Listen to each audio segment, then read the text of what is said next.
நகரம்பேஸ்வர்களுக்கு வணக்கம். இன்றைக்கு பத்திரிகையாளர் சேகுவரா ஜெய்சங்கர் அவர்கள் சந்தித்து விஜயோட அரசியல் குறித்து பேச போறோம். சார் வணக்கம். சார் வணக்கம். திரு ஆம்ஸ்டாம் அவர்கள் கொலை பண்ணது பிறகு பல அரசியல் கட்சி தலைவர்கள் முதல்வர் கூட போய் பார்த்துட்டு வந்தாரு. ஆனா விஜய் போகலைங்கிற ஒரு வருத்தம் நிறைய பேருக்கு இருக்கு. ஏன் விஜய் அவர்கள் போகல? சார் முதல்ல ஒரு விஷயம், இப்போ விஜய் பொறுத்த வரைக்கும் இது போன்ற துக்ககரமான நிகழ்வுக்கெல்லாம் கடந்த காலத்தில் உங்களுக்கு தெரியும், திடீர்னு கிளம்பிடுவார். ஏன்னா உங்களுக்கு சில நேரம் சொல்லிட்டு போனாருன்னா அங்கே ரசிகர்கள் கூட்டம் எந்த வீடாக இருந்தாலும், அது திருமண வீடாக இருக்கட்டும் அல்லது இந்த மாதிரியான துக்க வீடாக இருக்கட்டும், அங்கே ஒரு கூட்டம் சேர்ந்துடும். விஜய் வராருன்னா ஒரு பெரிய கூட்டம் சேர்ந்துடும். அப்போ கடந்த காலத்தில் நீங்கள் பார்த்தீங்கன்னா அது அனிதாவுடைய இறப்பாக இருக்கட்டும், இப்போ கள்ளக்குறிச்சி விஷயமா இருக்கட்டும், இல்லை எந்த நிகழ்வாக இருந்தாலும் அவர் சொல்லாமல் திடீர்னு கிளம்பி போயிடுவார். ஏன்னா சொல்லிட்டு போனா அது கூட்டம் கூட்டிடும், சட்ட ஒழுங்கு பிரச்சனை, இவர் பாதுகாப்பு பிரச்சனை எல்லாமே இருக்கு. அப்போ இவருக்கு போகக்கூடாதுன்ற எண்ணம் கிடையாது. கண்டிப்பா திரு ஆம்ஸ்டாங் அவருடைய அவங்க வீட்டுக்கு கண்டிப்பா துக்கம் விசாரிக்கிறதுக்கு இவர் போறார். ஆனால் எப்பன்றது தெரியாது. திடீர்னு ஒரு நாளைக்கு பார்த்தீங்கன்னா அவர் முன்னாடி அவங்க வீட்டில் தெரிவிச்சுட்டு நிச்சயமா போவார். நிச்சயமா போவார்னு தெரியும், ஆனா அவர் எப்ப போவார்னு தெரியாது. ஏன்னா ஒடுக்கப்பட்ட தலைவராக இருந்த ஒரு ஆம்ஸ்டாங் அவர் போன்னு எதிர்பார்ப்பாங்க. இந்த கேள்வி ஏற்கனவே உங்களுக்கு ஒரு காணொலியை பார்த்துருப்பீங்க. விஜய் அவர்கள் மீது திரு ஆம்ஸ்டாங் அவருடைய அந்த பேச்சுக்கள் நீங்க கேட்டிருப்பீங்கன்னு நினைக்கிறேன். அதனால இவருக்கு ஒரு பார்வை இருக்கு. ஒரு அரசியல் கட்சி தலைவரா திரு ஆம்ஸ்டாங் அவர்கிட்ட பேசியிருக்க மாட்டாரு, பழகிருக்க மாட்டாரு, அவருக்கு பார்வை இருக்கு. ஆனால் ஒரு பார்வை இருக்கு. அரசியல் கட்சி தலைவரா ஒரு மதிப்பு மிகுந்த தலைவரா திரு ஆம்ஸ்டாங் விஜய் அவர்கள் பார்க்கிறார். போகணுன்ற எண்ணமும் இருக்கு. அவர் அவருடைய சர்க்கிள்ல கேட்டு இருக்காரு, அவர் சோர்சஸ் சொல்றாங்க, சர்க்கிள்ல கேட்டுட்டு தான் இருக்காரு. ஆனால் இப்போ என்னைக்கு போவாரு, இன்னைக்கு போவாரா, நாளைக்கு போவாரா, ஒரு வாரம் கழிச்சு போவாரான்றது தெரியும். ஏன்னா அந்த மாதிரியான ஒரு பாதுகாப்பு பிரச்சனைகள் இருக்கு. அது தாண்டி என்ன இப்போ அவருடைய அங்க இருக்கிற உங்களுக்கு தெரியும் இல்லையா, இப்போ சூழல் என்னன்னு கேட்டா, அந்த படம் ரிலீஸ் ஆகுறதுல பார்த்தீங்கன்னா அங்க இந்த தங்குத்தடை இல்லாம பார்க்கணும். காட்சிகளை உற்று நோக்கிட்டு இருக்கிறாரு. படத்துல வரக்கூடிய காட்சிகளை போட்டு படம் பார்த்துட்டு இருக்கிறாருன்னு அது ஒரு தகவல் இருக்கு. இன்னொரு பக்கம் கேட்டா மாநாடு வேலைக்கு ஒரு பக்கம் இருக்கு, அந்த வேலையும் பார்த்துருக்காரு. குடும்பத்தை கூட கவனிக்க முடியாத ஒரு சூழல்ல தான் அவருடைய வேலைகள் இருக்கு, தொடர்ச்சியான வேலைகள். இதை தாண்டி பார்த்தீங்கன்னா திரு ஆம்ஸ்டாங் அவருடைய துக்கம் விசாரிக்கிறதுக்கு கண்டிப்பா அவர் போறாருன்றதுதான் தகவல். ஆனா எப்போ போறாருன்றது கண்டிப்பா தெரியாது. அதே போல கேரளாவில் அவருக்கு நிறைய ரசிகர்கள் கேரளாவுக்கு போனாலே அவர் தமிழ்நாட்டை தாண்டி அங்க அவருக்கு வரவேற்பு இருக்கும். இதுதான் இந்த மாதிரி ஒரு சூழல்ல அவர் விஜய் அவருடைய உங்களுக்கு தெரியும், கடந்த கேரளாவில் எப்படிப்பட்ட ரசிகர்கள் இருந்தாங்க, அவர் எப்படி அந்த ரசிகர் கூட்டத்திலிருந்து மீண்டு வந்தாருன்றதுதான் உங்களுக்கு தெரியும். இப்போ விஜய் அவரை பொறுத்த வரைக்கும் தினசரி அங்க வயநாட்டில் என்ன நடந்துக்குது அது கேட்டுட்டு தான் இருக்காரு. இன்னும் ஒரு படி மேலே போனால் விஜய் அவர்களுடைய இந்த சம்பவத்தில், இந்த கேரளா வயநாடு சம்பவத்தில் கேட்டால் அவருடைய உடல் தான் இங்கே இருக்க தவிர உயிர் மொத்தமே பார்த்தீங்கன்னா அங்கே தான் இருக்கு. முழு கவனம் அங்கே தான் இருக்கு. இவ்வளோ பிரச்சனைகள், பல பிரச்சனைகள், படம் ரிலீஸ் ஆகுது பிரச்சனை இருக்கு, பிரச்சனை அந்த மாநாடு வேலைகள் இருக்கு, மாநாடு அங்கேயா. ஸோ இப்படியான வேலைகள் கடுமையான ஒரு பணி சுமைன்னு சொல்ல முடியும். அந்த மாதிரி இருக்கிற சொல்ல வயநாட்டில் ஃபுல் கவனம் இப்போ ஒரு வயநாட்டில் தான் அவருடைய கவனம் ஃபுல்லாகவே இருக்கு. அதாவது ஒரே வார்த்தை சொல்லிட்டாங்கன்னு கேட்டால், அவர் உடல் தான் சார் இங்கே இருக்கு, உயிர் ஃபுல்லாக அங்கே கேரளாவில் என்ன நடக்குது அப்படின்றத பார்த்துட்டு இருக்காரு. ஏன்னா பேரன்பு மிக்க மக்கள் கேரள மக்கள் இவர் மேலே அவ்வளோ அபரிதமான ஒரு பாசம் வச்சிருந்தா நம்ம பார்த்தோம் ரசிகர்கள். அந்த சூழல் அங்கே வயநாட்டில் என்ன நடக்குதுன்றதை ஒரு நிமிடமும் அவர் கண்காணிப்பில் இருக்கிறாரு. அங்கேயும் போகிறதுக்கு வாய்ப்பு இருக்கு. பிரச்சனையே என்னன்னா, விஜய்க்கு என்னன்னா அந்த மாஸ் லீடர்ன்ற ஒரு சினிமா பிரபலம்ன்ற அந்த ஒரு பெரிய ஸ்டார் வேல்யூ ஒன்று இருக்குல்ல, இதுவே சில நேரங்களில் எது ப்ளஸ்ஸோ சில நேரங்களில் அதுவே கூட மைனஸ் ஆயிடுது. ஏன்னா இப்போ மற்ற தலைவர்கள் போகிற மாதிரி உடனே போயிட முடியாது. இப்போ திரு ஆம்ஸ்டாங் அவர்கள் வீட்டு கேட்டீங்கல்ல, உடனே கிளம்பி போயிட்டாரு. ஒரு கேட்டால் நம்ம ராஜேந்திர பாலாஜி ஒரு அமைச்சர், முன்னாள் அமைச்சர், ஈஸியாக போயிட்டாரு. முதலமைச்சர் கூட போயிட்டு வந்துடுறாங்கன்னா அதுக்கான பாதுகாப்பு அங்கே இருக்கு. இவருக்கு எந்த இசட் ப்ளஸ் இருக்கு? ஒன்றும் கிடையாது. பாதுகாப்பு யாருக்குன்னா இவங்க கிட்ட இருக்கிற இவங்களுடைய சொந்த பாதுகாப்பு தான். அதாண்டி போலீஸ் பாதுகாப்பு கொடுக்கும் தான். பட் அது போலீஸ் பாதுகாப்புனா முன்கூட்டி இவர் தெரிவிக்கணும். முன்கூட்டி தெரிவிக்கணும்னா ஒரு 2 நாளுக்கு முன்னாடி தெரிவிச்சுன்னா லீக் ஆச்சுன்னு வச்சுக்கோங்க. இவர் வராருங்க லீக் ஆச்சுன்னா அங்க ஒரு மிகப்பெரிய கூட்டம். ஆனால் கண்டிப்பா திரு ஆம்ஸ்ட்ராங் அவருடைய அந்த துக்கம் விசாரிக்கிறதுக்கு கண்டிப்பா போறாரு. வயநாடுக்கும் போவார்னு எதிர்பார்க்கலாம். நிச்சயமா போறாரு, வயநாடுக்கும் கண்டிப்பா போறாரு. இப்போ கேட்டுட்டு இருக்கிறாரு, ரெகுலரா அங்க நடக்கிற விஷயங்களை வந்து கேதர் பண்றாரு, ஃபுல்லாவே கேதரிங்ல தான் இருக்கிறாரு. அதுவும் வந்து ரொம்ப மனசு உடைஞ்சு போயிருக்கிறாருன்றதுதான் சொல்றாங்க. அங்க நடக்கிற விஷயங்கள் வந்து ஒரு ஹாப்பியா இல்ல. அங்க நடக்கிற விஷயங்கள் பார்த்துட்டு இருக்கும்போது மாநாடு விழா வேலைகள் கூட இதனால வந்து கவனம் செலுத்தாம முழுக்க கேரளால தான் அவருடைய கவனமே இருக்கு, வயநாட்டில் தான் அவர் கவனமே இருக்குன்னு சொல்றாங்க. அதே போல சமீபத்துல ஈவி.கே. இளங்கோவன் வந்து ஒரு கொடுத்த பேட்டியில வந்து விஜய் வந்து அரசியலுக்கே வரக்கூடாதுன்னு சொல்லி பேசியிருக்காரு. இப்ப விஜய் வந்து காங்கிரஸ் வந்து ஒரு எதிரியா பாக்குற மாதிரி தெரியல, காங்கிரஸ் கூட கூட்டணி சேருவாருங்கிற ஒரு எதிர்பார்ப்பும் இருக்கு நேரத்துல ஈவி.கே. ஏன் வந்து இவ்வளவு செல்வ பெருந்தகைக்கும் ஒரு மூத்த தலைவர், ஈவி.கே. ஒரு மூத்த தலைவர், வந்து மரியாதை இருக்கு. அவருடைய பேட்டியை முழுசா நீங்க கேட்டீங்க. விஜய் அவர்கள் வந்து ஒரு அரசியலுக்கு வந்து ஒரு குறுகிய வட்டத்துல வந்து இருக்கிறாரு, ஒரு குறுகிய வட்டத்துல சுருக்கிக்கிறாரு அவருடைய வாழ்க்கைய அப்படின்னு ஒன்று சொல்றாரு. அவர் எம்ஜிஆர் மாதிரியா, ஜெயலலிதா மாதிரியா அப்படிலாம் கேட்கிறாரு. நீங்க பாத்தீங்க, இவர் கடந்த காலத்துல ஜெயலலிதாவை என்னெல்லாம் விமர்சனம் பண்ணாரு உங்களுக்கு தெரியும், ஜெயலலிதாவை எப்படியெல்லாம் விமர்சனம் பண்ணாருன்னு தெரியும். சரி, அதை விட்டுருங்க. அதை தாண்டி அவர் என்ன சொல்றாருன்னா ஒரு வார்த்தை சொல்றாரு, கூர்ந்து கவனிச்சுன்னா உங்களுக்கு தெரியும். என் மகன் மாதிரி அவருக்கு நான் வந்து அறிவுரை சொல்றேன்னு சொல்றாரு. அரசியலுக்கு வந்து ஏன் அவர் வரணும் சார்? அவர் மகனே யாரு? ஈவேரா, ஈவி.கே. இளங்கோவனுடைய மகன் ஈவேரா வந்து ஈரோடு தேர்தல் சட்டமன்ற உறுப்பினராக ஆகி அந்த சட்டமன்ற உறுப்பினர் அந்த இதுலதான் அவர் இறந்தும் போயிடுறாரு. அந்த இடத்துலதான் இவர் வந்து போட்டியிட்டு ஜெயிச்சு வர்றாரு. மகன் சட்டமன்ற உறுப்பினர் ஆகலாம், சரிங்களா? ஆனால் இன்னொருத்தர் வந்து விஜய் வந்து ஒரு நடிகர் அந்த ஒரு சொன்னா அந்த ஸ்டார் வேல்யூ வச்சுட்டு அவர்கள் வந்து பாத்தீங்கன்னா அவருக்கு நான் அட்வைஸ் பண்றேன், அவர் வர வேண்டாம். இப்ப உங்களுக்கு புரியுதுங்களா என்ன நோக்கம், இவருடைய நோக்கம் என்னன்னு புரியுதுங்க. ஏதாவது ஒண்ணுத்துல இருக்கணும் கேட்டா அரசியல்லாம் மோசங்க, நீங்க வராதிங்க அப்படின்னா அவருடைய மகனும் வந்துடக்கூடாது. மகனும் வாக்கு சீட்டு கொடுக்கும் போது எனக்கு வயசாயிடுச்சு என் மகனுக்கு கொடுங்கன்னு சொல்லி சீட்டு வாங்கின ஈவி.கே. இளங்கோவன், அதுக்கு பிறகு வந்து மகன் இறந்த பிறகு ஒரு மிகப்பெரிய ஒரு புரட்சியை ஏற்படுத்தின இளங்கோவன். என்ன புரட்சின்னு கேட்கணும் நீங்க இப்ப என்ன புரட்சி? என்ன மாதிரி புரட்சினா எப்பவுமே அப்பா இறந்துட்டு மகனுக்கு சீட்டு கொடுப்பாங்க. ஆமா, இங்க மகன் இறந்து அப்பாவுக்கு சீட்டு கொடுத்தாங்க. இது எவ்வளவு பெரிய புரட்சி! காங்கிரஸ் பேர் இயக்கம் பண்ண புரட்சி. எதுக்காக பண்ணுச்சுன்னா இவருடைய நெருக்கடி தாங்க முடியாம தான் பண்ணிருக்காங்க. இல்ல காங்கிரஸ்ல வேற ஆள் இல்லையா, ஈவேரா போனா வேற யாராவது இருக்க போறாங்க, சரிங்களா? அவருடைய மகன் என்னன்னா இன்னொருத்தர் இருக்க போறாங்க காங்கிரஸ்ல. ஆனால் அங்க வந்து அந்த சீட்டு வாங்கினது எந்த காலத்திலயும் வந்து ஈவேரா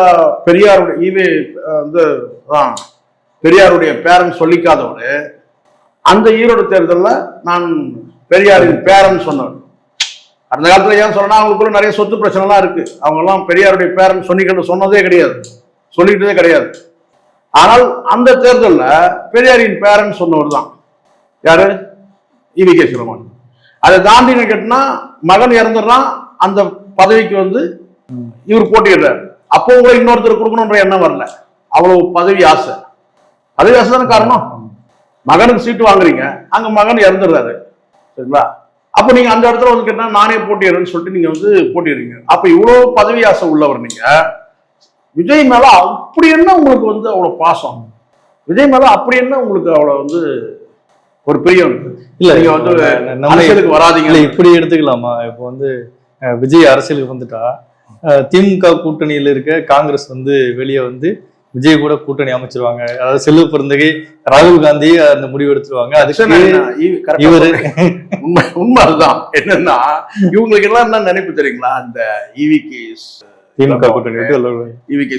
இன்னும் பல பேர் இருக்கிறாங்க. இந்த ஒரு டாக்டர் ஐயா கூட எடுத்துக்கங்க, டாக்டர் ராமதாஸ், இந்த மாதிரி மூத்த தலைவர்கள் இருக்காங்களா, பல்வேறு கட்சிகளுக்கு மூத்த தலைவர்கள்னா இப்ப வர பசங்களுக்கெல்லாம் சின்ன பசங்க, அவங்களுக்கு என்ன அரசியல் தெரியும்? அப்படி ஒரு எண்ணம் இருக்கு. இப்போ ஈவி.கே. இளங்கோவனுக்கு கேட்டா விஜய்க்குலாம் என்ன அரசியல் தெரியும்? புசியானதுக்கு என்ன அரசியல் தெரியும்? விஜய் கூட இருக்க என்ன அரசியல் தெரியும்? அப்படியான ஒரு பார்வை இருக்கு. இப்போ பிரச்சனை என்னன்னு கேட்டீங்கன்னா காங்கிரஸ் தயாரா இருக்கு கூட்டணி அமைக்கிறதுக்கு, விஜய் கூட வரதுக்கு தயாரா இருக்கு காங்கிரஸ் தயாரா இருக்கும்போது அப்போ அந்த இடத்துல என்னன்னு கேட்டீங்கன்னா நான் மீண்டும் கூட உங்களுக்கு பதிவு பண்றேன், எல்லா கட்சியிலும் திமுகவுடைய அனுதாபிகள் இருக்கிறாங்க. எல்லா கட்சியிலும் திமுகவுடைய அனுதாபிகள் உருவாக்கப்பட்டிருப்பாங்க. இப்போ உதாரணத்துக்கு காங்கிரஸ் கட்சியில வந்து பாத்தீங்கன்னா ஒரு குறிப்பிட்ட ஒரு 4 நபர்கள் வந்து திமுகவோட கூட்டணி வைக்கணும். ஆமா. இன்னொரு 4 பேர் போய் கேட்டா அதிமுக கூட்டணி வைக்கணும்னு சொல்லுவாங்க ஒரு காலத்துல. எம்ஜிஆர் காலத்துல அது உண்டு. என்னன்னு கேட்டா காங்கிரஸ்ல ஒரு பாதி பேர் இருக்குன்னா திமுக கூட்டணி வைக்கணும்னு சொல்றாங்க. இப்போ என்னன்னு கேட்டீங்கன்னா இப்ப இந்த இதுல வந்து கேட்டீங்கன்னா வழக்கமா நடக்கக்கூடிய விஷயம் கேட்டா யார் வந்து யாரோட கூட்டணி வைக்கணும்னு கேட்டா இந்த முறை திமுக நாங்க எடப்பாடி கிட்ட போறோங்க, ஏடிஎம்கே போறோங்க. ஆனா இங்க வித்தியாசமா இப்ப என்னன்னு கேட்டீங்கன்னா எங்களுக்கு இன்னொரு ஆப்ஷன் இருக்கு, நாங்க விஜயோட கூட்டணி வைக்கிறோம். காரணம் என்ன? ஜெனரேஷன் கேப், தலைமுறை இடைவெளி. இவங்கெல்லாம் ஒரு மூத்த தலைவர்கள் ரிட்டையர்மெண்ட் கொடுத்தாங்கன்னா வந்து இப்படி சொன்னா தப்பாயிடும்னு பாக்குறேன்.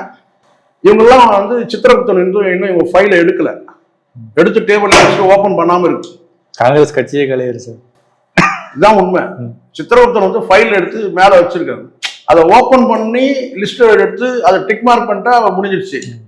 இவன் ஃபைல் மேல வச்சிருக்கு, அதை இன்னும் அவங்க பேஜை ஓபன் பண்ணல. இல்ல ஓபன் பண்ணும்போது ஒரு மிஸ் ஆகுதான்னு தெரியல. நான் வந்து எல்லாருக்கும் இங்க வந்து பார்த்தோம்னா பிறப்புனா இறப்புன்னு ஒன்று இருக்கு, நான் கேள்வி கிண்டலாம் பண்ணல. நீங்க ஒரு மூத்த தலைவர்னா நீங்க ஓய்வு எடுங்க சார், ப்ளீஸ். கொஞ்சம் நீங்க ஓய்வு ரெஸ்ட் எடுங்க. உங்களுக்கு ஒரு விஷயம் சொல்லட்டுமா, நான் ஈரோடு எலெக்ஷன்ல பை எலெக்ஷன் இப்ப நடந்துச்சு இல்லையா, அந்த பை எலெக்ஷன்ல வந்து நான் ஒரு சேனலுக்காக இன்டர்வியூ பண்ணேன், ஆங்கரா இன்டர்வியூ பண்ணேன். ஏன்னா ஆங்கர் வந்து அங்க இவரை பார்த்துட்டு பதற்றம் ஆயிட்டாரு. உண்மை, ஆங்கர் பண்ணக்கூடியவர் ஒரு பதற்றம் ஆயிட்டாங்க, பண்ணலன்னு சொல்லிட்டாங்க. அப்ப அந்த இடத்துல வந்து நான் வந்து ஆங்கரிங் பண்றதுக்கு என்கிட்ட கொடுத்தாங்க, நான் ஆங்கர் பண்ணேன். ஒரு 7 கேள்வி கேட்டேன். அப்பவே அவருடைய பேச்சு எல்லாமே வந்து கை கால்லாம் உதறல். இப்ப சொல்றாங்களே இந்த அம்மா பிரேமலதா, ஸ்டாலின் அவர்கள் கை உதறது வந்து நடுக்கமாகுது. இது அந்த வயது மூப்பின் காரணமா. நீங்க சொல்லக்கூடியது கேட்டா வந்து ஸ்டாலின் அவர்கள் சொல்றீங்க, அவரை விட மூத்தவர் இவர் யாரு, EVKS. உண்மையிலேயே அவரால் வந்து பார்த்தீங்கன்னா வந்து மூச்சு விட முடியல, நடந்து போகும்போது வந்து பார்த்தீங்கன்னா அவரால் வந்து அவ்வளோ தள்ளாட்டமாக இருக்கு.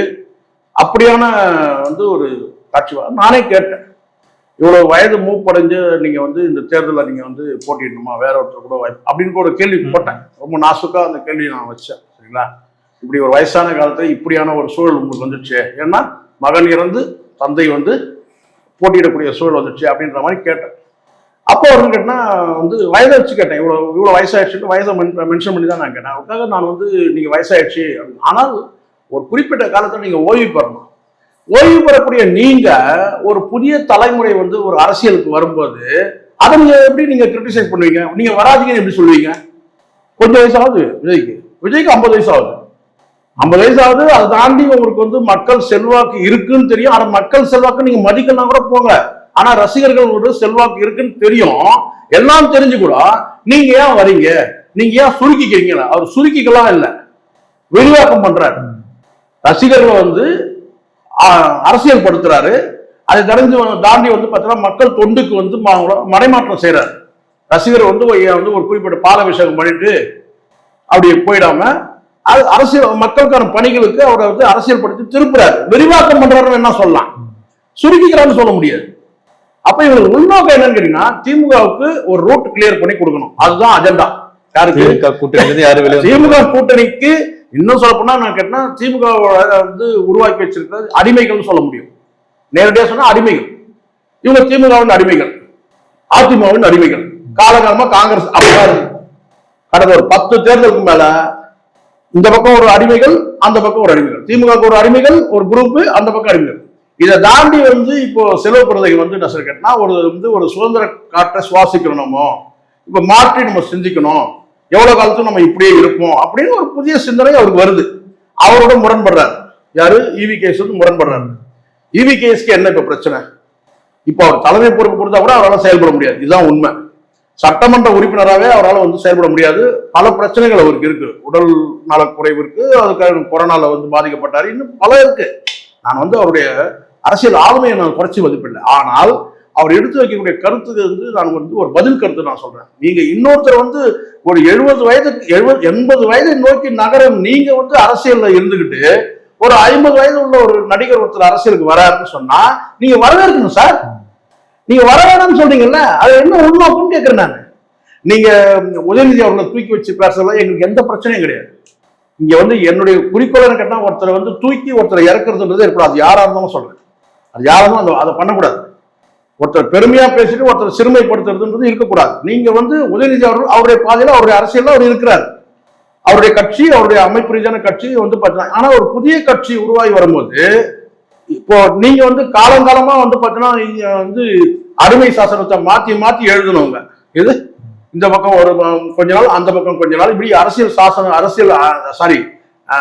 வந்து அடிமை சாசனத்தை மாத்தி மாத்தி எழுதணுங்க. நீங்க இந்த பக்கம் அந்த பக்கம் தாவணுங்க. இப்போ நீங்க ஒருத்தர் வராருன்னு போது நீங்க வந்து அவர் நீங்க வர உங்களோட நோக்கம் என்ன? விஜய் அதுவும் குறிப்பிட்டு நீங்க சொல்றீங்கன்னு கேட்டா அவர் அரசியலுக்கே வரக்கூடாதுன்னு தான் சொல்றீங்கல்ல. மனசாட்சியே இல்லாம விஜய் அரசியலுக்கே வரக்கூடாதுன்னு அப்படி என்ன உங்களுக்கு? அப்படி என்ன நீங்க சொல்லுங்க. இல்ல நீங்க வந்து பல பேர் வந்து அரசியல் வந்து காணாம போயிட்டாங்க அப்படின்னு சொன்னா பரவாயில்ல. நீங்க எம்ஜிஆர் மாதிரி இல்லைன்றீங்க. அது எப்படி நீங்க முடிவு பண்ணீங்க? மக்கள் தானே முடிவு பண்ணும் விஜய் எம்ஜிஆரா இல்லையா. நீங்களும் சொல்லுங்க. அப்போ ஜெயலலிதாவா என்ன ஜெயலலிதாவா அப்படின்னு கேட்குறீங்க. ஜெயலலிதா மாதிரியான்னு கேட்குறீங்க. ஜெயலலிதாவை நீங்க தலைவராக ஏற்றுக்கவே இல்லையே. பல விமர்சனங்கள் நீங்க வச்சுங்களேன் கடந்த காலத்துல. ஏதோ அவங்க வந்து பாத்தீங்கன்னா ஈவிகே, நான் நேரடியாக சொல்றேன், ஈவிகே சிலங்கன் அவர்கள் வந்து பாத்தீங்கன்னா வந்து ஜெயலலிதா அவர்கள் வந்து கண்டுக்காம போனதுக்கு காரணமே கேட்டா சுலோச்சனா சம்பவம். உங்களுக்கு தெரியும் நினைக்கிறேன். இவங்க தாயார் வந்து அவங்க கட்சியில வந்து ஒரு முக்கிய பொறுப்புல இருந்தாங்க. அதுதான் காரணம். அதனால இவர் என்ன விமர்சனம்னா அவங்க கண்டு காணாம போனதுக்கும் ஒரு காரணம் இருக்கு. இவர் எவ்வளவு கடுமையான விமர்சனம் ஜெயலலிதா அவர்களை பண்ணாலும் கூட எதுக்காகனா தாய் வந்து ஒரு கட்சியில இருக்கிறாங்கன்றது அவங்களுடைய முகத்திலாக கடந்து போனாங்க ஜெயலலிதா. உண்மை இது.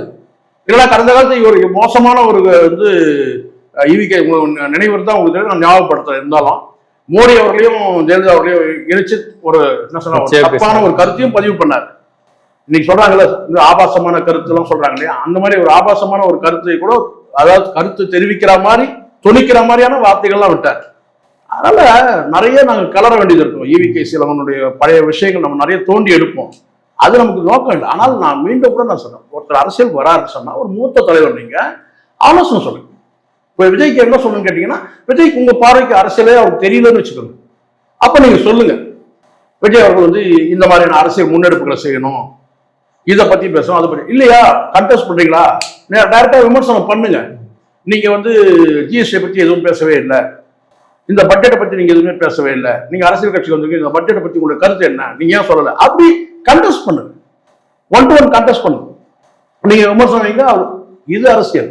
ஆனால் நீங்க அரசியலுக்கு வரவே கூடாதுன்னு சொல்றீங்களா, அது நோக்கம் என்னன்னு கேட்கணும். அது தவறு. அதே போல வந்து சமீபத்தில் ஒரு பத்திரிகையாளர் சந்திப்புல வந்து புஷ்டி ஆனந்த் வந்து பத்திரிகையாளர் வந்து ஒரு உரிமையில பேசிட்டாரு ஒரு விமர்சனம் வந்திருக்கு. அப்படியெல்லாம் பேசலாமா சார்? இல்ல ஒருமையில பேசுற மாதிரி எனக்கு தெரியல. பட் என்னன்னா பத்திரிகையாளர்கள் வந்து கேட்கிற கேள்விக்கு வந்து அது வந்து ஒரு பார்வை இப்ப வீசப்படுது. அதை நான் முதல்ல இப்ப சொல்லிடுறேன். என்னன்னு கேட்டா, பரவாயில்ல ஒரு கேள்வி வந்து அது அந்த கேள்வி எனக்கு உடன்பாடே இல்லை. அது யாரு புஷ்டியானந்த் கேட்டாலும் தப்பு தான், அன்புமணி கேட்டாலும் தப்பு தான். ஒரு கேள்வி வருதுன்னு வச்சுக்கோங்களேன், அந்த கேள்வி வந்து நீங்க எந்த பத்திரிகை அப்படின்னு கேட்கிறாங்க. அந்த கேள்வி வந்து புஷ்டியானந்த் கேட்கல, பட் அன்புமணி கேட்கிறாரு. அன்புமணி பாரு இன்னும் பல பேர் கேட்கறாங்க, நீங்க எந்த பத்திரிகைன்னு சொல்லிட்டு. அது கேட்கவே கூடாது. எந்த பத்திரிகை இருந்தா என்ன, கேள்வி வருது. நீங்க நினைக்கலாம் இது வந்து ஒரு அரசியல் கட்சி சார்ந்த பத்திரிகை கூட இருக்கட்டும். என்ன இப்போ இங்க கேள்விதான் முக்கியம். கேள்வி நியாயமானதா, கேள்வி நியாயமானதா, கேள்வி லாஜிக்கா இருக்கா.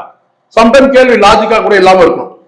இப்போ அந்த கேள்வி வந்து பாத்தீங்கன்னா லாஜிக் இல்லையான்னு சொல்றேன். பரவலா ஒரு கருத்து என்னன்னு கேட்டீங்கன்னா, விஜய் அவர்கள் வந்து இந்த இதுக்கான செலவு பண்ணவே இல்லை, வீடு கட்டுறது வந்து முழுக்க ரசிகர்கள் தான் பண்றாங்க அப்படின்னு வந்து பண்றாங்க. இப்ப எங்க சிக்கல் எங்கன்னு கேட்டா, இப்ப அவர் கேட்கப்பட்ட கேள்விக்கு வந்து இப்ப அன்புமணி அவர்கள் கூட அதை விட்ரா பண்ணல. அவர் கிட்டத்தட்ட நெருக்கடிக்கு ஆளாயிட்டார். என்னன்னு கேட்டா, ஒரு கேள்வி வருது, அவங்க வந்து எந்த பத்திரிகைன்னு கேட்கறது. இங்க நான் மீண்டும் சொல்றேன், எல்லா மீடியாவும் ஏதேனும் ஒரு அரசியல் கட்சியை சார்ந்து இருக்கு, நடுநிலையாவும் இருக்கிறாங்க. அது சில ஊடகங்கள் தான் இருக்கு. பெரும்பாலான ஊடகங்கள் வந்து பாத்தீங்கன்னா ஏதேனும் ஒரு அரசியல் கட்சியை சார்பு நிலையில இருக்கிறாங்கன்றது உண்மை. இப்போ இங்க வந்து ஒரு கேள்வி கேட்கப்படுது, சரிங்களா? கேள்வி கேட்ட உடனே கேட்டீங்கன்னா, முதல்ல வந்து ஒரு விஷயம் தெரிஞ்சுக்கலாம். என்னன்னு கேட்டா, இந்த கேள்விக்கோட நோக்கம் என்னன்றதை முதல்ல தெரிஞ்சுக்கணும். அந்த இடத்துல வந்து பார்த்தா திரு புஷ்டியானந்த் வந்து கொஞ்சம் எமோஷனல் ஆனது நான் பார்க்க முடிஞ்சது. அந்த கேள்வி கேட்ட உடனே இது வந்து ரசிகர்கள் தான் கட்டினாங்கன்றாங்க. ரசிகர்கள் பேரே வைக்கலாமே, அப்ப விஜய் வந்து பணத்தை சொல்லி பேசுறாங்க. முதல்ல ஒரு விஷயம் கிளியர் ஆகணும் கேட்டா, இப்போ ஒரு குறிப்பிட்ட ஒரு திருவள்ளூர் ஒரு பகுதியில் குறிச்சு ஏதோ ஒரு குறிப்பிட்ட ஒரு பகுதியில் இருக்கிற அந்த இடத்துல 2 வீடு கட்டி கொடுக்குறாங்கன்னா, அங்க இருக்கிற ரசிகர்களே வந்து அந்த வேலையை செய்யறான்னு வச்சுக்கோங்களேன். திருவள்ளூர்ல ஆவடி எடுத்துங்க, ஆவடியில 2 வீடு கட்டி கொடுக்குறாங்கன்னா ஆவடி பகுதியில் இருக்கிறவங்களே அதை அந்த ரசிகர்கள் அதை செய்யும் போது என்னன்னு கேட்டீங்கன்னா பரவலான ஒரு கருத்து வந்துடும். என்னன்னு கேட்டீங்கன்னா அவங்க எங்கெல்லாம் வந்து பணம் வசூல் பண்றாங்க அல்லது வந்து அவங்களுக்குள்ளே பணம் வசூல் பண்ணால் கூட அங்க ஒரு அது வந்து விஷயம் வெளியே தெரிய வரும், பல பேருக்கு தெரிய வரும். என்னன்னு கேட்டா இது வந்து விஜய் ரசிகர்கள் தான் வந்து பண்றாங்க, விஜய் பணம் கொடுக்கலன்ற ஒரு தகவல் வந்து அங்க வெளியாகலாம். ஒருவேளை விஜயே பணம் கொடுத்தால் கூட அங்க வந்து விஜய் பணம் கொடுத்தாருன்னு இவங்க சொல்ல மாட்டாங்க. விஜய் ரசிகர்லாம் சேர்ந்து ஒரு 2 வீடு கட்டினாங்க. ஏன்னா அந்த பணியை வந்து சூப்பர்வைஸ் பண்றதுல இருந்து கட்டுறதுல இருந்து மேற்பார்வை பண்றதுல இருந்து எல்லாமே யார் பண்றாங்கன்னா விஜய் ரசிகர்கள் பண்றாங்க. அப்போ விஜய் ரசிகர்கள் தான் அங்க முழு இன்வால்மெண்ட், வேற யாரும் அங்க வந்து அங்க பண்ண முடியாது. அப்போ என்னன்னு கேட்டா விஜய் ரசிகர்கள் தான் கட்டினாங்கன்ற ஒரு பேர் வருது. விஜய் அவர்கள் படம் கூட கொடுத்துருக்கலாம், அது கொடுத்தாரா இல்லையான்னு நமக்கு தெரியல. ஆனால் இப்படி வருது. அப்போ இந்த இடத்துல இந்த கேள்வி அவர் கேட்கிறாரு போதுன்னா நான் என்னுடைய பார்வையில் நான் சொல்லிட்டேன்னா ஃபர்ஸ்ட் வந்து விஜய் ரசிகர்கள் பாக்குறதே தப்பு. கட்சி ஆரம்பிச்சாரு, கட்சி பேர் இருக்கு, தாவேகான்ற கட்சி தான் வந்து அந்த வேலையை செய்யுது. விஜய் ரசிகர்கள் பாக்குறது இன்னும் அந்த பார்வை மாறணும், அது மாறாததுதான் சிக்கல். பத்திரிகையாளருக்கும் அது மாறணும். அப்ப அந்த கேள்வியில ஒரு லாஜிக் இருக்கு. இப்ப நீங்க கேட்டது கேட்டா தாவேகா கட்சி பண்ணுது, நீங்க என்ன கேட்டா ரசிகர்கள் பேசுறீங்க. கேள்வி எப்படி வைக்கப்படுது? விஜயோட ரசிகர்கள் பண்றாங்க, கேள்வி அப்படிதான் வருது. அப்ப அந்த இடத்துல வந்து புசியானது என்ன பதில் சொல்லிருக்கீங்கன்னா நீங்க ரசிகர்கள் நீங்க சொல்லாதீங்க, இது விஜய் அவர்களுடைய தாவேகாவுடைய தொண்டர்கள் வந்து வேலை செய்திருக்கிறாங்க. இங்க தலைவர் வேற தொண்டர்கள் வேற எல்லாம் கிடையாது. தாவேகா தான் இந்த வீடு கட்டுற பணியை செஞ்சிருக்கு சொல்லியிருந்தாருன்னா ஒண்ணுமே இல்லை. பதில் கரெக்டான பதில் தான். தாவேகா கட்சி பண்ணுது, திமுக எப்படி பண்ணுதோ அதிமுக எப்படி பண்ணுதோ அதே மாதிரி தாவேகா ஒரு நற்பணியை செய்யுது. அப்படிதான் பதில் சொல்லணும். கேள்வி கேட்டவருக்கும் அந்த மனோபாவம் இருக்கு. விஜய் ரசிகர்கள், விஜய் நடிகர் ரசிகர்கள் அந்த மனோபாவம் இருக்கு. கேட்ட பத்திரிகையாளருக்கும் அந்த பார்வை இருக்கு. பதில் சொன்ன இவருக்கும் குஷியானதுக்கும் இன்னும் வந்து நம்ம வந்து ஒரு அரசியல் கட்சியோட ஒரு பொதுச்செயலர் ஆயிட்டோம், தமிழக வெற்றி கழகத்தோட ஒரு பொதுச்செயலர் ஆயிட்டோம்ன்ற அந்த எண்ணம் வரல. இன்னும் அந்த மனோபாவத்துல வெளியே வரலன்ற நான் அந்த ரசிகர் மனப்பான்ல தமிழக வெற்றி கழகம்ன்ற அந்த மனோபாவம் இருக்குல்ல, அந்த அந்த அந்த அந்த கட்சின்ற அந்த இது இருக்கு இல்லையா, பற்றுதல் இருக்குல்ல, பற்றுதல் அது இன்னும் வரல. இன்னும் இவருக்கும் வந்து பாத்தீங்கன்னா நம்ம வந்து விஜய் ரசிகர் மன்றத்துக்கு நாம தலைவர் அந்த மனோபாவம் தான் இருக்கு. நீங்க தமிழக வெற்றி கழகத்தோட பொதுச்செயலர் சார், தமிழக வெற்றி கழகம் தாங்க இதை கட்டி கொடுக்குது. இதுல தலைவருக்கும் வந்து தொண்டர்களும் வித்தியாசம் எல்லாம் கிடையாது. நீங்க ரசிகர்கள் சொல்றதே தவறு. முதல்ல நீங்க ரசிகர்கள் பண்ணாங்கன்னு சொல்லாதீங்க. தொண்டர்கள், தமிழக வெற்றி கழகத்தோட தொண்டர்கள் இந்த வேலையை செஞ்சாங்க, முடிஞ்சிச்சு. அதை விட்டுட்டு தலைவர் வந்து பணம் கொடுக்கலன்றது உங்களுக்கு தெரியுமான்னு ஒரு கேள்வி வந்து எதிர்கேள்வி போட்டது வந்து அவர் மாத்திக்கணும், அவ்வளவுதான். அது வந்து அவர் இயலாமை தான். அந்த இடத்துல வந்து அப்படி வரக்கூடாது. அந்த கவுண்டர் வந்து அப்படி கிடையாது. நீங்க எதிர்கேள்வி கேட்கக்கூடாது சார். பத்திரிகையாளர் கேட்டாங்கன்னா நான் மீண்டும் சொல்றேன், பொதுவாக சொல்றேன், நான் பத்திரிகையாளர்களுக்காக சொல்லணும்னு நினைக்காதீங்க. இங்க மக்களுடைய கேள்வி தான் கேட்கப்படுது. அதுல லாஜிக் இருக்கலாம், லாஜிக் இல்லாம போகலாம். அந்த கேள்வியில லாஜிக் இருக்கலாம் அல்லது இல்லாம போகலாம். அது அன்புமணியா இருக்கட்டும், புஷியானதா இருக்கட்டும், அல்லது வேற யாராக இருக்கட்டும். இந்த ஒரு கேள்வி போடுறீங்க தெரியுமா, நீங்க எந்த பத்திரிகைன்னு கேட்கறீங்க பாத்தீங்கன்னா அப்போ நீங்க காலி ஆயிட்டீங்கன்னு அர்த்தம். உங்களுக்கு அந்த பதில் சொல்ல திராணி என்னன்னு அர்த்தம். அது அன்புமணியா இருக்கட்டும், அது வந்து புஷியானதா இருக்கட்டும், யாருன்னா இருக்கும். ஒரு கேள்வி கேட்டா அந்த கேள்விக்கு பதில் சொல்லாம நீங்க எந்த பத்திரிகைன்னு கேட்கறீங்க பாருங்க, அதுல நீங்க காலி ஆயிடுங்க. அப்படி கேட்கக்கூடாது. யார் வேணா கேட்பாங்க, உள்நோக்கத்தோட கேட்பாங்க சார், லாஜிக் எல்லாம் கூட கேட்பாங்க, உள்நோக்கத்தோட கேட்பாங்க. இந்த கேள்வி கேட்டு உங்களை கஷ்டப்படணும். அந்த கேள்விக்கு நீங்க பதில் சொன்னீங்கன்னா தான் நீங்க அரசியல் கட்சி. ஒரு சின்ன உதாரணம் சொல்றேன், எனக்கு அதுக்கிட்ட எவிடன்ஸ் இல்லை. துக்ளக்ல வந்து உங்களுக்கு தெரியும், கேள்வி பதில் பகுதியில் துக்ளக்ல வந்து பாத்தீங்கன்னா அந்த பத்திரிகை எனக்கு நானும் தேடிட்டு இருக்கிறேன், எனக்கு கிடைக்கல. அது வேணா இதை காணொலி இருக்கிறவங்க தான் தேடி பாருங்க. எம்ஜிஆர் அவர்களுக்கு வந்து பேட்டி கொடுக்குறாரு. எம்ஜிஆர் அவர் வந்து பேட்டி எடுக்கிறார். ஷோ வந்து பேட்டி எடுக்கிறார். ஆங்கர் ஷோ வந்து ஆங்கர் எம்ஜிஆர் அவர்களுக்கு வந்து பேட்டி எடுக்கிறார். இவர் எப்படி கேள்வி கேட்பாருன்னு உங்களுக்கு தெரியும். யார ஷோ மிகப்பெரிய அறிவாளி. அந்த கேள்விக்கு கேள்வி கேட்ட ஷோ வந்து திணற மாதிரி பதில் சொல்வாரு எம்ஜிஆர். கலைஞர் தான் வழக்கமா கேள்வி கேட்டு உங்களுக்கு தெரியும். ஒரு கேள்வி கேட்டா வந்து சாமர்த்தியமா பதில் சொல்றது. இவர் சொன்ன பதில்ல வந்து பாத்தீங்கன்னா ஷோ வந்து திணறி போதும் விட்டுருங்கன்னு. அந்த மாதிரி, அதாவது என்ன கேட்டா ஐயா போதுங்க, அந்த மாதிரியான ஒரு பதில சொல்வாரு எம்ஜிஆர். இது யாரும் எதிர்பார்க்க. அது மாதிரி இது வந்து நான் கேட்டா இந்த பதில் வந்து ஒரு கேள்வி கேட்கப்படுறா அந்த பதிலுக்கு வந்து நீங்க யோசிச்சு டைம் எடுத்துக்கலாம். ஒரு 2 நிமிஷம், 1 செகண்ட் கூட நீங்க எடுத்துக்கலாம். ஆனால் வந்து அது கரெக்டான பதில் வந்து இதுதான் பதில்ன்றது. ரெண்டாவது நான் கேட்கிறேன், நீங்க ஒரு நிகழ்ச்சிக்கு போறீங்கன்னு சொன்னா அங்க நீங்க பத்திரிகையாளர்கள் நீங்க சந்திக்கிறீங்க, இல்ல சந்திக்கிறதுக்கான ஒரு சூழல் ஏற்படுதுன்னு சொன்னா நீங்க தயாராயிடணும், மனதளவு தயாராயிடணும். அங்க என்னெல்லாம் கேள்விகள் கேட்கப்படும், நாம என்னெல்லாம் பதில் சொல்லணுன்றதுக்கான முன்னாடியே நீங்க ரெடி ஆயிடணும். நீங்க எதுவுமே ரெடி ஆகாம நீங்க போறது கோரஸா போயிட்டு அதுக்கப்புறம் நீங்க நேரம் வரும்போது கேள்வி கேட்கும்போது அது பதில் சொல்ல முடியாம ஏதோ நாங்க ஒரு பதில் சொல்ல மாதிரி ஒரு எதிர்கேள்வி நீங்க கேட்கறது.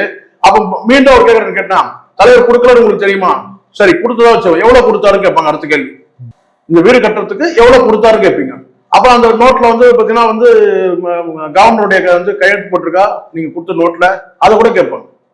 அது தவிர வளருது, அது எவ்வளவு தொகை கொடுத்தாங்க அடுத்தடுத்த கேள்வி கேட்பாங்க சார். அதோட இப்ப இதை அப்படி முடிக்கணும்னு சொன்னா சார் நீங்க கேட்கறது தவறு, தவறுன்னு சொல்லலாம், தப்புன்னு நீங்க கேட்கிற கேள்வி தவறு, இதை ரசிகர் நீங்க கேட்டீங்க இல்லையா அது தவறு. முதல்ல அங்க காலி பண்ணு, யாரு கேள்வி கேட்கிறனோ அப்படியே காலி பண்ணு. நீங்க ரசிகர்கள் சொன்னது தவறு, கட்டினது கிட்ட இருந்து வேலை பார்த்த எல்லாம் தொண்டர்கள், பணம் வந்து தலைவர் கொடுக்கிறாரு தொண்டர்கள் கொடுக்கிறாரு கிடையாது, கட்சி கொடுக்குது, கட்சியோட நிதி. தொண்டர்கள் வசூல் பண்ணாலும் அது கட்சியோட நிதி, தொண்டர்கள் கொடுத்தாலும் அது கட்சியோட நிதி, தலைவர் கொடுத்தாலும் கட்சியோட நிதி. ஆக தாவேகா தமிழக வெற்றி கழகம் அந்த வீடு கட்டியிருக்கு, தலைவர் அவருடைய ஆணைக்கு இணங்க அதை போட்டுக்க வேண்டியதுதான். நாமளும் அதை போட்டுக்கணும். எல்லாரும் சொல்றாங்க இல்லையா, மு க ஸ்டாலின் அவர்கள் ஆணைக்கு இணங்க, தமிழக முதல்வர் ஆணைக்கு இணங்க, திரு உதயநிதி அவர்கள் ஆணைக்கு இணங்க, செல்வி ஜெயலலிதா அவர்கள் ஆணைக்கு இணங்க, அண்ணன் எடப்பாடியார் ஆணைக்கு இணங்க, அந்த மாதிரி தளபதி விஜய் அவர்கள் ஆணைக்கு இணங்க அப்படின்னு தமிழக வெற்றி கழகத்தின் தலைவர் தளபதி விஜய் ஆணைக்கு இணங்க தொண்டர்களுடைய உழைப்பில் தமிழக வெற்றி கழகத்தின் நிதியில் கட்டப்பட்டதுன்னு சொன்னா முடிஞ்சிடுச்சு. அடுத்த கேள்விக்கு இடம் இல்லை சார். நம்ம சொல்ற கேள்வி அடுத்த கேள்விக்கு போகிறது இல்லை. பதில் சொல்லும் போது அந்த இடத்துல திரு புசியான் மிஸ் ஆயிட்டார். அதுக்கப்புறம் பின்னாடி கட்சியோட வந்து நிர்வாகிகள் சத்தம் போடுறது இதெல்லாம் வந்து அவாய்ட் பண்ணிடணும். இதெல்லாம் வந்து என்ன ஆகும்னா காலப்போக்கில் ஒரு மீடியா விரோதங்கள் உருவாகும், ஊடக விரோதம் உருவாகும். ஊடகத்தை விரோதம் பண்ணா யாரா இருந்தாலும் சரி அது அவங்க வந்து வீழ்ச்சியை சந்திப்பாங்க. அதை நான் பொதுவில் சொல்றேன், ஊடக விரோதம் பண்ணக்கூடாது, மீடியா விரோதம்ன்றது வந்து யாருமே பண்ணக்கூடாது. அவங்க யார் வேணா இருப்பாங்க, கேள்வி கேட்கணும், எந்த கட்சியை சார்ந்தவங்க கூட இருப்பாங்க, இயக்கத்தை சார்ந்தவங்க கட்சியை சார்ந்தவங்க யாருன்னா யூடியூபர் சாதாரண யூடியூபர் சொன்னால்தான் யாரு அண்ணாமலை நிலைமை என்னாச்சு பாத்தீங்களா. மீடியா விரோதம் பண்ணா அது விஜயகாந்தா இருக்கட்டும், அது அண்ணாமலையா இருக்கட்டும், யாரா இருக்கட்டும், மீடியா விரோதம் பண்ணீங்கன்னா நிக்க முடியாது, அரசியல் நிக்க முடியாது. இதுதான் உண்மை. ஒரு நேரம் உங்க நேரத்தை எங்களுக்கு ஆசிரியர் நன்றி சார்.